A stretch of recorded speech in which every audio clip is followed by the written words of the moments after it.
नमस्कार दोस्तों, BRS show में आपका स्वागत है। आज आपके लिए हम एक 4 BHK प्रॉपर्टी लेके आए हैं जिसके सामने आपको बहुत ज़्यादा चौड़ी रोड मिलती है। ग्रीन एकदम फेसिंग मिलेगी और जो सामने आप ये पूरा का पूरा ग्रीन एरिया देख रहे हैं दैट इज़ अ पार्क।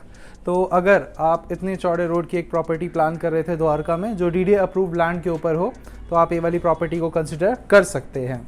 ये प्रॉपर्टी के अंदर जो बिल्ड क्वालिटी है और जो इसके अंदर चीज़ें आपको मिलती हैं वो काफ़ी हटके हैं। लेआउट बहुत अच्छा और बहुत सिंप्लीफाइड सा है। आइए मैं आपको दिखाता हूँ पूरी प्रॉपर्टी और देखकर तो आपको डेफिनेटली मज़ा आएगा। और इसके अंदर जो AC हैं वो भी एक बिल्कुल सेंट्रलाइज कंसेप्ट के साथ में आपको मिलते हैं। तो देखिए एक बार प्रॉपर्टी और उसके बाद आप बताइए नीचे कमेंट्स में आपको ये प्रॉपर्टी कैसी लगी, इसमें क्या आपको अच्छा लगा, क्या आपको बुरा लगा और हमारी वीडियो के अंदर क्या इम्प्रूवमेंट्स और आपको चाहिए। आइए स्टार्ट करते हैं।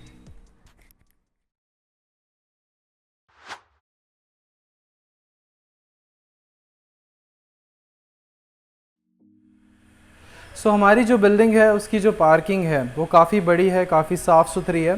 आपके सामने पूरा का पूरा 250 गज का पार्किंग स्पेस है जिसमें आप अपनी गाड़ी को पार्क करेंगे। प्लस आपकी गाड़ी को निकालने के लिए और पार्क करने के लिए ये बड़े बड़े डोर्स मिल जाते हैं हमें, जिसकी एवरेज चौड़ाई अगर हम देखते हैं तो ये लगभग 9 फुट या 10 फुट के आसपास कम से कम एक गेट की चौड़ाई होगी, जिसमें से आपको गाड़ी निकालने में कोई टेंशन नहीं होगी। फिर उसके बाद आ जाते हैं हमारे बाहर वाले स्पेस पे। तो जहाँ पे हम अपनी गाड़ी को या टू व्हीलर को पार्क करते हैं उसके अलावा भी यहाँ पे काफ़ी सारा बढ़िया सा स्पेस हमें मिलता है। बाकी बिल्डिंग हमारी बाहर से कैसी दिखती है, आपकी बिल्डिंग का एलिवेशन फ्रंट जो है वो कुछ ऐसा दिखता है, काफ़ी सुंदर दिखती है ये बिल्डिंग। और जो सामने वाला एरिया है वो कुछ ऐसा दिखता है, कुछ ऐसी ग्रीनरी आपको मिलेगी प्रॉपर। और यहाँ से अब हम लेके चलते हैं आपको हमारे फ्लोर पे और दिखाते हैं अंदर से फ्लैट कैसा दिखता है। नीचे अपनी गाड़ी को पार्क करने के बाद हम आएंगे हमारे इंडिपेंडेंट 250 गज के 4 BHK फ्लैट पे। और सबसे पहले मैं आपको बताऊंगा कि हमारा लेआउट क्या है इस प्रॉपर्टी का, यानी कि किस बेड की प्लेसमेंट, किस बेडरूम की प्लेसमेंट कहाँ पे है। सामने हमें मिलता है हमारा bedroom number 1 with kitchen and इस तरफ में आपको मिलते हैं हमारे बचे हुए बेडरूम नंबर 2, 3 एंड 4। तो ये इसका लेआउट है। और सबसे पहले अभी जिस जगह पे हम लोग हैं this is the living area. इस पूरे लिविंग एरिया में नीचे जहाँ पे भी मेरी नज़र जा रही है यहाँ पे सिर्फ और सिर्फ आपका जो प्रॉपर मार्बल होता है वही मिलेगा आपको, यानी कि यहाँ पे आपको टाइल का जो पूरा का पूरा काम है अभी तक मुझे कहीं पे नहीं दिखाया। बाकी स्पेस अगर आप इसको देखते हैं तो ये स्पेस काफ़ी अच्छा है। 250 गज की प्रॉपर्टी है तो इसमें बड़े आराम से एक अच्छा 4 BHK निकाला जा सकता है और ये वाला जो स्पेस है इसी हिसाब से आपको मिल पा रहा है। ऐसे अगर आप इसको देखते हैं तो ये अप्रॉक्सीमेटली 14 फीट ऐसे होगा। और अगर आप इसकी चौड़ाई देखते हैं तो ये लगभग हमारी जा रही है करीब 25 से 28 फीट के आसपास। एस्टिमेटेड बता पाऊंगा आपको क्योंकि टाइल्स नहीं है तो एग्जैक्ट कैलकुलेशन मुश्किल है। बाकी अगर आप यहाँ पे इंटीरियर का काम देखते हैं तो ये जो वुडन टेक्सचर ऐड किया गया है, टेक्सचर कह रहा हूँ, ये तो प्रॉपर वुडन ही है। तो ये लकड़ी का ही पूरा का पूरा काम है, जो डिज़ाइन है आपको पूरा वो लकड़ी में दिख रहा है। Plus POP and other components का यूज़ करके डिज़ाइन बहुत सोफिस्टिकेटेड, बहुत एलिगेंट बनाया हुआ है।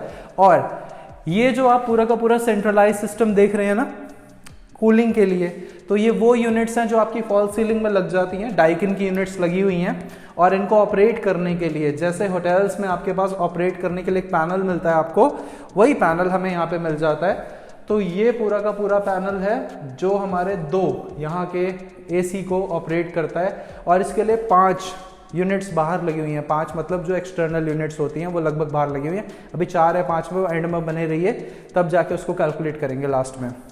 ये TV पैनल आ जाएगा और ये शाफ्ट आ जाती है। तो ये है इस पूरे लिविंग हॉल का कंसेप्ट। अब सबसे पहले मैं आपको लेके चलता हूँ आगे, पहले आगे का दिखाते हैं और उसके बाद मैं आपको दिखाता हूँ कि पीछे क्या क्या हमें मिलता है। तो ये हमारी किचन है। इसके अंदर किचन काफ़ी अच्छे से बना के दी गई है, फेबर की चिमनी लगी हुई है, सारी चीज़ें अच्छे से वेल प्लेस्ड है, वेल मैनेज्ड है। और यहाँ पे हमें सॉफ्ट क्लोज तो डेफिनेटली मिल ही रहा होगा क्योंकि ये तो स्टैंडर्ड होता है। सॉफ्ट क्लोज है। किचन में बहुत अच्छा काम किया गया है। यहाँ पे आपको पूरा का पूरा वुडन का काम मिलेगा, ऊपर पत्थर की शेल्फ लगी हुई है और यहाँ पे आपको बर्तन धोने का सिस्टम मिलता है। यहीं से एक बार आ जाते हैं हमारी बालकनी में, आइए। ओके, सो एसी की जो यूनिट्स हैं 3 इस तरफ लगी हुई हैं, 3 इस तरफ लगी हुई हैं, मतलब टोटल 6 सेंट्रल यूनिट्स हमें मिलती हैं। और जो इनके आउटडोर यूनिट हैं वो यहाँ पे प्लेस्ड हैं। बाकी अगर हम इस पूरे का साइज़ देखते हैं तो ये लगभग 6 के आसपास ऐसे है। और यहाँ मैं एग्जैक्ट नाप सकता हूँ इसको, 1 2 3 4 5 6 7 8 9 10 11 12, यानी कि 12 दूनी 24 प्लस 1 फीट प्लस इस तरह। तो आप मोटा मोटा मान के चलिए ये लगभग 25 फीट के आसपास की चौड़ाई मिल रही है। मेरा अंदाज़ा बिल्कुल ठीक निकला। और बाकी सामने जो रोड की चौड़ाई है वो मिलती है हमें एस्टिमेटेड 30 फीट के आसपास, क्योंकि ये अदर प्लॉट में काउंट होगा, वो अदर प्लॉट है। यहाँ से आ जाते हैं हमारे रूम नंबर 1 में। ये हमारा बेडरूम नंबर 1 है। इसमें भी ये सेंट्रलाइज यूनिट जो है वो इस तरफ लगी हुई है। अभी लाइट देखिए इसके अंदर, इस रूम में कितनी बढ़िया लाइट है। यहाँ पे आपका टीवी पैनल दे रखा है, यानी कि जो बेड की प्लेसमेंट है वो इधर प्लान करी गई है। और आपकी बेड के ऊपर सीधा, एक बार आप इस तरफ आए तो इधर देखेंगे ये जो बड़े बड़े यूपीवीसी पैनल है, इनसे डायरेक्ट सनलाइट हमारी प्रॉपर्टी में ऐड होगी और बहुत अच्छा फील देगी आपको ये सारी चीज़ें। इधर से आप देखते हैं तो इस तरफ में ड्रेसिंग का प्लान किया गया है और यहाँ पे हमें आगे वॉकिंग वार्डरोब का कंसेप्ट दिया गया है। ये हमारा पूरा का पूरा यहाँ पे अलमीराज, इन अलमीराज के अंदर आपके बहुत सारे कपड़े आ जाएंगे और बहुत ज़्यादा बड़ा साइज हमें दे रखा है अलमीरा का। और वॉकिंग वार्डरोब का कंसेप्ट काफ़ी अच्छा लगता है। इसमें आप क्या करते हैं कि स्लाइड करते हैं इन चीज़ों को और यहीं से वॉशरूम को यूज़ करते हुए यहीं पे आप रेडी हो सकते हैं, अपने कपड़े सिलेक्ट कर सकते हैं। और जो हमारा वॉशरूम है वो आ जाइए, अंदर से ऐसा दिखता है। तो इसके अंदर भी साइज़ काफ़ी बढ़िया है, लगभग 6 फीट के आसपास की चौड़ाई मिलती है। और यहाँ से आप इसको देखते हैं तो ये लगभग ऐसे ऐसे बैठेगा आपको 9 फीट के आसपास। तो ये इस वॉशरूम का साइज़ है। यहाँ से बाहर निकलेंगे, यहाँ पे अपने कपड़े सेलेक्ट करेंगे और कपड़े सेलेक्ट करने के बाद में ये यहाँ पे जब ड्रेसिंग आ जाएगी हमारी तो यहाँ हम रेडी हो सकते हैं। इन रूम्स का जो एवरेज साइज़ है वो एवरेज साइज़ आपको 14 बाय 16 का आप मान के चलिए, लगभग इतना ही मिलेगा आपको। और यहाँ से हम आते हैं आगे वाले पोर्शन में। ये डेकोरेशन के लिए, तो यहाँ पे डेकोरेशन बहुत अच्छी की जा सकती है, काफ़ी अच्छा भी लगेगा। और नीचे काफ़ी सारा सामान स्टोर किया जा सकता है। दोस्तों आपको हमारे माइक की जो ऑडियो क्वालिटी है, अगर उसमें एक अपग्रेड चाहिए तो बताइए। मैं ना काफ़ी टाइम से इन्वेस्ट करना चाह रहा हूँ एक बहुत अच्छे माइक में, लेकिन अगर आप बोलेंगे तो ही मैं इन्वेस्ट करूँगा। यहाँ से चलते हैं हम, सबसे पहले आपको गेस्ट वॉशरूम दिखा देते हैं। ये अटैच वॉशरूम भी है हमारे इस वाले रूम से। डोर सेट के हैंडल लगे हुए हैं, यहाँ पे ब्रांडेड चीज़ों को यूज़ करा हुआ है। तो यहाँ पे जो हमारी लंबाई चौड़ाई है वही लगभग 9 के आसपास है। और चौड़ाई की बात करते हैं तो ये अप्रॉक्सीमेटली 5 के आसपास है, 5 बाय 9। इंटीरियर सच में माइंड ब्लोइंग है इसका, काफ़ी अच्छा कलर कॉम्बिनेशन और काफ़ी बढ़िया कॉम्बिनेशन यूज़ करा हुआ है। तो ये हर अगली प्रॉपर्टी में देखने को नहीं मिलता है। वही बिल्डर का ऐसा होता है कि वही घिसा पिटा एक ही डिज़ाइन चलाए चलो। ये साउथ दिल्ली की वाइब दे रहा है मुझे कहीं ना कहीं से, क्योंकि साउथ दिल्ली में भी काफ़ी बड़ी बड़ी प्रॉपर्टीज़ होती है। बाकी ये जितना भी आप डोर हैंडल्स देख रहे हैं, ये बारीकी देख रहे हैं, ये सारी की सारी आपकी डोर सेट कंपनी की यूज़ करी हुई हैं इन्होंने। अब ये जो पूरा का पूरा पैसेज है, ये पैसेज हमारे 3 बेडरूम्स का एक्सेस देता है। तो लेआउट काफ़ी सिंप्लीफाइड सा है, क्योंकि देखिए इसके अलावा और कोई जो कंसेप्ट है वो बन नहीं पाता है। एक हमने रिसेंटली कवर किया था, लेकिन उसमें क्या था कि दोनों बेडरूम्स तो सामने चले गए थे, बट किचन हमारी फिर बीच में आ गई थी। तो ये रहता है। ये हमारा इसमें सेकेंड रूम आ जाएगा। इसका भी साइज़ बहुत ज़बरदस्त मिलता है हमें। यहाँ पे आपको वार्डरोब का प्लेसमेंट मिल जाएगा, ठीक है। साइज़ अगर हम इसका ऐसे देखते हैं तो ये लगभग हमें बैठ रहा है 14 के आसपास। ऐसे आप इसको देखते हैं तो ये आपका बैठ रहा है अप्रॉक्सीमेटली 14 के आसपास। तो ये 14 बाय 14 का रूम है। पीछे वाली वॉल ऐसी दिखेगी, बीच में वो शाफ्ट आ जाती है जो हमारे लिविंग हॉल से भी कनेक्टेड है। और एक बार अगर आप इस तरफ आते हैं तो ये ग्रेसफुल सा टीवी पैनल आपको मिलता है। और यहाँ पे आप अपना स्टडी भी प्लान कर सकते हैं इस पोर्शन में, या फिर ड्रेसिंग प्लान कर सकते हैं। इधर से आएंगे बाहर, ये हमारे लास्ट 2 बेडरूम्स हैं। ये वाला एक बार नज़र मार लीजिए, बस नज़र ही मारने के लिए बोलूँगा, क्योंकि इसमें सामान है काफ़ी सारा। वार्डरोब की प्लेसमेंट इस तरफ मिलती है हमें। साइज़ वही मिलेगा 14 बाय 14 के आसपास का। वार्डरोब काफ़ी बड़ा है इसमें, और इसके अंदर भी हमें अटैच वॉशरूम की सुविधा मिल जाती है। तो यहाँ पे भी हमें वॉशरूम बहुत बड़ा मिलेगा, 6 फीट प्लस 9 फीट, तो 6 बाई 9 के एवरेज वॉशरूम्स हैं यहाँ पे। यहाँ से बाहर चलते हैं, यहीं से आप शाफ्ट भी देख लीजिए एक बार। लास्ट वाले दोनों बेडरूम से ये शाफ्ट कनेक्टेड है, तो शाफ्ट कुछ ऐसी मिलती है। इसमें आप इस वाले एरिया को वॉशिंग मशीन के लिए यूज़ कर सकते हैं, बाकी आपके गीज़र यहीं पे इंस्टॉल हो जाएंगे। दोनों तरफ आपके जो 2 गीज़र हैं वो इधर ही आ जाते हैं, और यहीं से हमारे लास्ट रूम को भी हम एक्सेस कर सकते हैं। ओके, ये बंद है, तो हम वहीं से चलेंगे और लास्ट रूम आपको दिखाएंगे, फिर इस प्रॉपर्टी की क्लोजिंग करेंगे। दोस्तों, ये जो लोकेशन है, दिस इज़ द्वारका का सेक्टर 8, और ये सी ब्लॉक की प्रॉपर्टी है। द्वारका सेक्टर 8 के अंदर ये सी ब्लॉक है हमारा, तो आप आराम से इसको प्लान कर सकते हैं।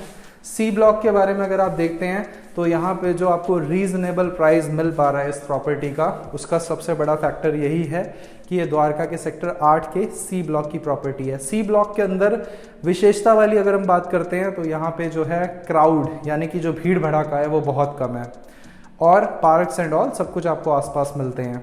प्राइसिंग अगर देखी जाए तो पूरे द्वारका से, सारे बिल्डर फ्लोर्स से सी ब्लॉक की प्राइसिंग सबसे कम है। उसके 2 बड़े बड़े रीजंस हैं। एक, यहाँ से जो एयरपोर्ट है वो पास में लगता है, यानी कि एक बाउंड्री है, जो एयरपोर्ट की बाउंड्री वॉल्स हैं, उसके बाद में जो एरिया स्टार्ट होता है दैट इज़ द्वारका सेक्टर 8 का C block and Rajnagar part 2 जो पालम में कनेक्ट होता है। प्लस यहीं पे आपको रेलवे की व्यवस्था भी मिलती है, रेलवे लाइन जो गई है यहाँ से, लेकिन उसकी आवाज़ मुझे अभी तक यहाँ पे फील बिल्कुल भी नहीं हुई। हालांकि 2-3 एयरप्लेन ज़रूर गए थे, तो एयरप्लेन का नॉइज़ को लेकर मैं बिल्कुल कंफर्टेबल हूँ। द्वारका सेक्टर 8 में मुझे पता है आता ही आता है।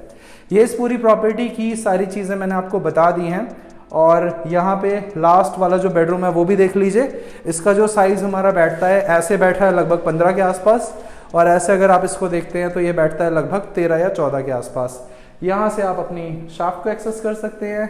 एसी आपको मैंने बता ही दिया, सेंट्रलाइज सिस्टम कर रखा है, और यहाँ पे आपका टीवी पैनल दे रखा है इन्होंने, प्लस ये वाला अटैच वॉशरूम है, ये भी देख लीजिए। ये सभी के सभी डीडीए अप्रूव्ड प्लॉट्स हैं, तो यहाँ पे आप किसी भी गवर्नमेंट बैंक से लोन भी प्लान कर सकते हैं अगर आप किसी भी स्पेसिफिक बैंक को लेकर आप इंटरेस्टेड हैं। बाकी यहाँ पे डिश वॉशर एंड ऑल भी इन्होंने लगा के दे रखा है, फेवर ब्रांड का ही है, तो ये सब कुछ आपको इस प्रॉपर्टी में मिल जाएगा। आते हैं वापस हमारे लिविंग हॉल में, और लिविंग हॉल पे ही इस प्रॉपर्टी को हम कर देते हैं क्लोज। मैंने अपनी तरफ से जो जो आपके सवाल हो सकते हैं, जो पॉजिटिव हैं, जो नेगेटिव्स हैं, प्रोज कॉन्स एवरीथिंग, वो मैंने कवर कर दिए हैं इस प्रॉपर्टी में। अब आपकी डिसीजन है, आप कैसे इस प्रॉपर्टी को प्लान करना चाहते हैं। जितनी जल्दी हो सके उसे प्लान कर लीजिए। बाकी ये था हमारा आज का प्रेजेंटेशन। इस प्रॉपर्टी का कोड हमने यहाँ पे डाल दिया और नंबर्स नीचे लिख दिए हैं जिस पे आपको कॉल करके इसके बारे में पूछना है। बाकी अब मैं आपको दिखाने के लिए चलता हूँ रोड पे कि आसपास आपको क्या क्या मिलता है। इसमें मुझे प्रॉपर्टी ज़्यादा अच्छी लग रही थी, इसलिए मैंने पहले प्रॉपर्टी दिखाई है, अब मैं आपको एरिया दिखाऊंगा। चलिए चलते हैं। So this is the locality बाहर से देखना बहुत ज़रूरी है। तो ये हमारी पूरी लोकेलिटी है।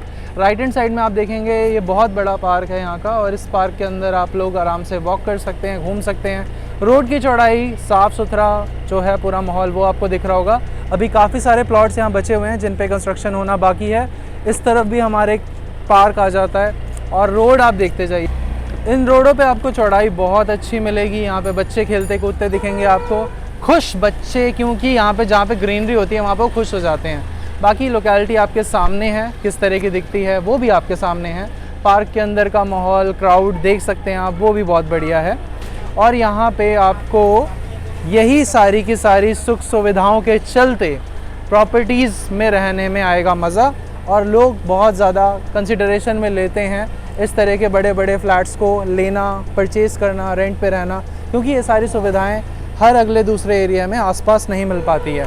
बाकी आप ये वाला जो रोड देख रहे हैं यही रोड है जो सीधा हमारे द्वारका सेक्टर 8 के स्पोर्ट्स कॉम्प्लेक्स में जाता है, और कुछ इस तरह का दिखता है।